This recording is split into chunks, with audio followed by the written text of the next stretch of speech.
So you're free to use any of these techniques that you want in your piece. But what I really want to see is that you're thinking of strategies to use aside from these. You know, you're not having to color in the lines here. What I really want to see is you thinking of different things that you can do with chocolate and trying them and seeing what happens.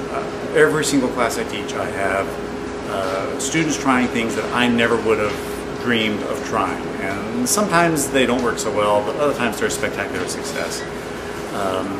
Just to give you a couple of quick examples, I had one student once who the project was she wanted to do a chocolate plate full of chocolate sushi. So she was trying to imitate sushi using various chocolate techniques, and she was having to be very, very creative because obviously there are no books out there with recipes for chocolate sushi. So one thing that had stumped her for a while was how to create a shrimp, just a shrimp fillet.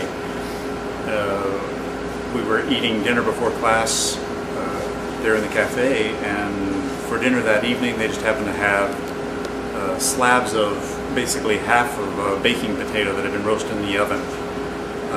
Was one of the things on the menu, and I looked over out of the corner of my eye and saw her just sort of staring down at her plate of food for a while, and after a little bit she turned to me and she said, "What if you took a half of a raw potato and cut a shape out of the potato? Could you use that cavity then as a chocolate mold?" And I was completely surprised because it never would have occurred to me to do that, but I couldn't think of a reason you couldn't try. So she got a hold of a potato, cut it in half, and that evening she used a melon baller as a scoop to get in there and actually carve out a perfect reproduction of a shrimp fillet.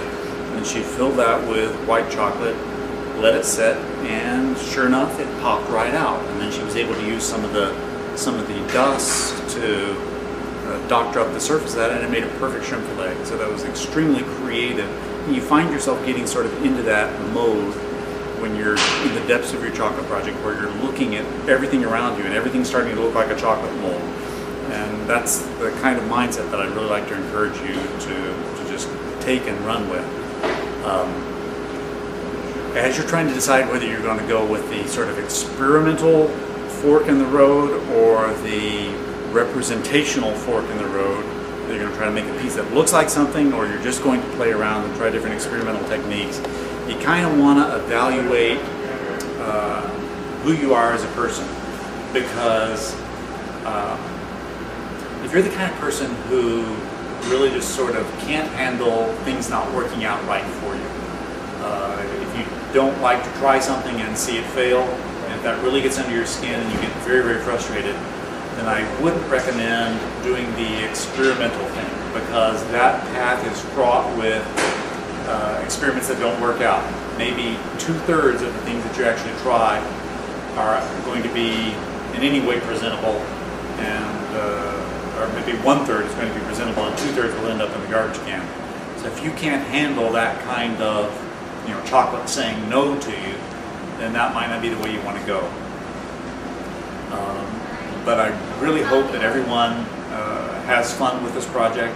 Don't let the stress get to you, because I'm pretty easy going about this, and I'm not looking for a masterpiece in the end. I'm looking for you having a rich and rewarding learning experience with the chocolate.